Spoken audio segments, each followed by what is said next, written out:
আলোচিত সাবেক সমন্বয়ক মাহাদি হাসানের জামিন মঞ্জুর হয়েছে। তার জামিনের পর কিন্তু তিনি এখন নেতাকর্মীদেরকে নিয়ে তিনি এখন বের হয়ে যাচ্ছেন আদালত প্রাঙ্গণ থেকে। আমরা সেই চিত্র আপনাদেরকে দেখাচ্ছি। অসংখ্য নেতাকর্মী কিন্তু তার সাথে আছে।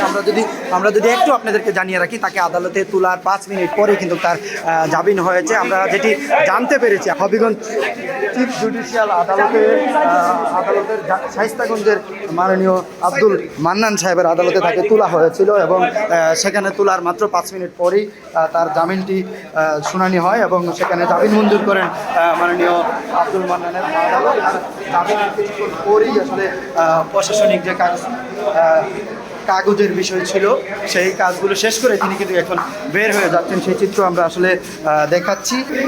আপনারা নিশ্চয়ই জানেন যে হচ্ছে তিনি সামাজিক যোগাযোগ মাধ্যমে একটি কথা বলে ভাইরাল হয়েছিলেন। ওসির কক্ষে তিনি জুলাই আন্দোলনের বিষয় নিয়ে কথা বলে একটি ভিডিও ভাইরাল হয়। সেই পরেই তার আসলে তাকে একদিন পরই পুলিশ তাকে আটক করে। তার 15 ঘন্টা পর তার জামিন কিন্তু হয়েছে।